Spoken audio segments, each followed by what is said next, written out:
So in this lecture, we'll present an application of this order statistic property. Let's see. So suppose patients arrive in a doctor's chamber according to a homogeneous Poisson process with a rate alpha per minute. Now the doctor comes at time t minutes. So t is something fixed, okay?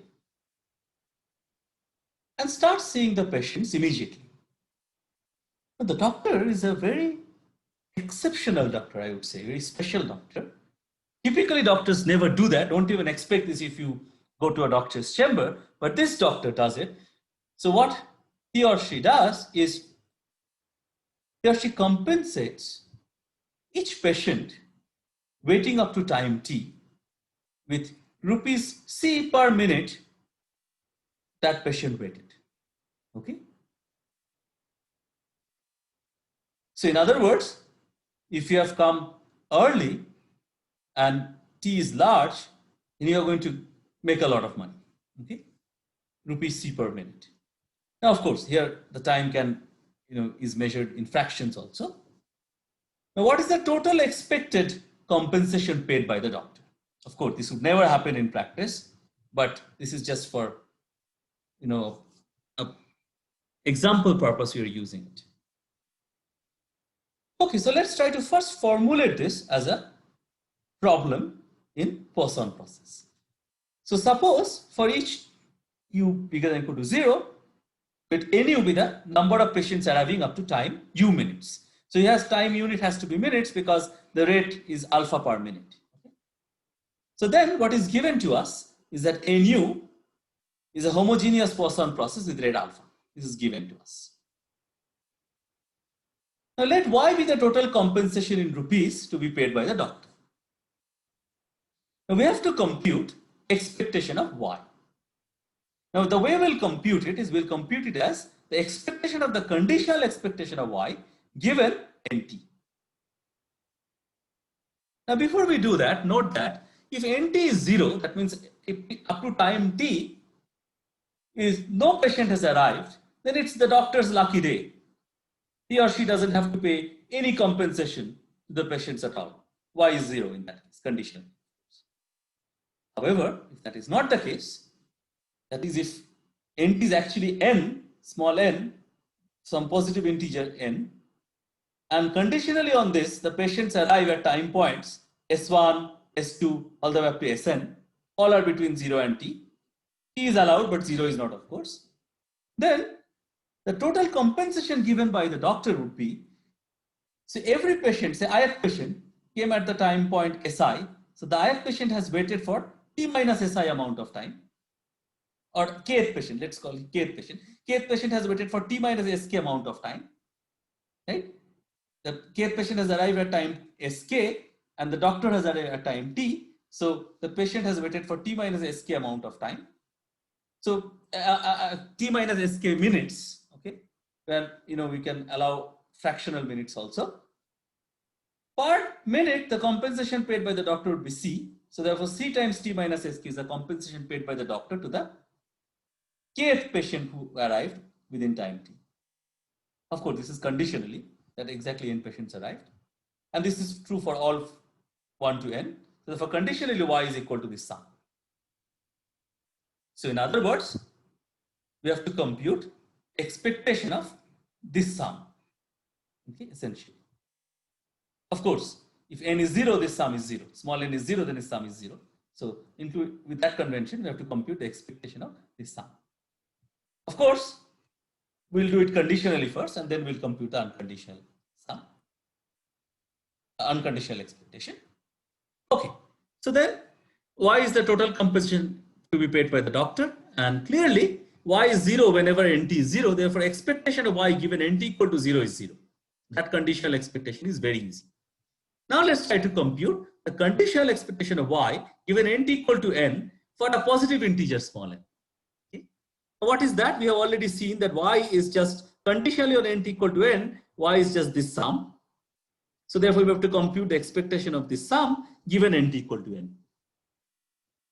Now, by using the linearity of conditional expectation, this is just C times T times N. There's there's no random variable here. So it's C times T times N minus C times conditional expectation of this sum of the SKs given NT equal to N. Now note that because of the order statistic property, the joint distribution of S1, S2 up to Sk given NT equal to N is same as the conditional distribution of S1 to Sk given NT equal to N is same as the unconditional distribution of the order statistics U1 to UN, U bracket 1, U bracket 2 up to U bracket N, coming from a random sample of size N from uniform 0T distribution. Okay. So therefore, this conditional expectation of the sum is same as the unconditional expectation of the sum of the order statistics coming from uniform 0T distribution. Okay.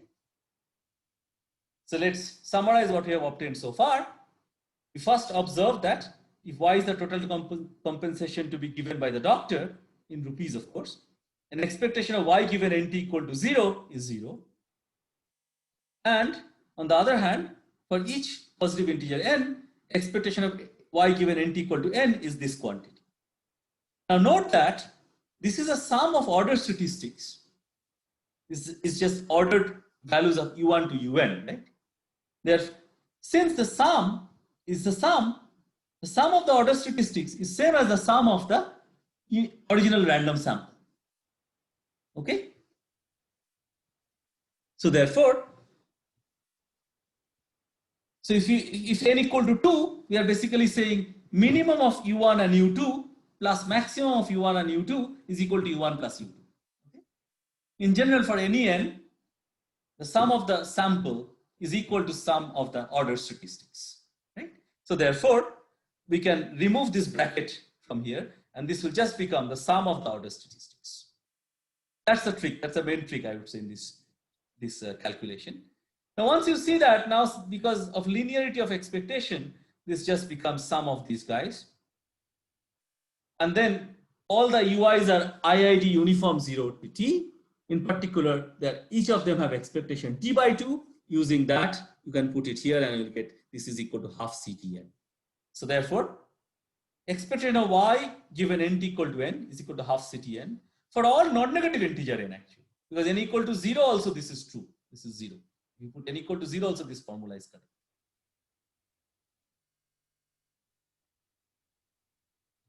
So I just want to make a comment by making this observation that sum of the random sample is same as the sum of the order statistics. We avoided computation of expectation of order statistics, which could have been done, but computation expectation of each UK is much easier. Okay. Then all we have obtained is we have shown that the expected compensation given by the doctor conditional on exactly n patients have arrived up to time t is half CT times n.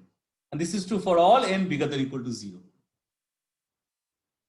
And on n bigger than or equal to 0, so all non-negative integers is the range of the random variable nt. Okay. Therefore, what we have actually shown is we have shown that the expectation of Y given NT is half CT NT. Remember that when I write expectation of Y given NT equal to N, it's just a number that depends on this N. But when I write expectation of Y given a random variable, it's actually a random variable. The conditional expression itself is a random variable, which basically is obtained by putting the value of, whatever you see this N, you put the NT, you get this thing. So it's a random variable which is half CT NT. So therefore, the expectation of Y is just the expectation of this conditional expectation, which is same as the expectation of half CT NT. And then by linearity, this is half CT expectation of NT. The expectation of NT is a Poisson random variable with parameter alpha times T. The expectation of NT is of course alpha times T. So therefore, finally you get alpha CT square. So the answer is the total expected compensation paid by the doctor is rupees alpha CT square. Sorry, half alpha CT square. I said half alpha CT square, it should be half alpha CT square. Okay. So the total expected compensation paid by the doctor is half alpha CT square. But as I said, don't expect this to happen in real life. Okay.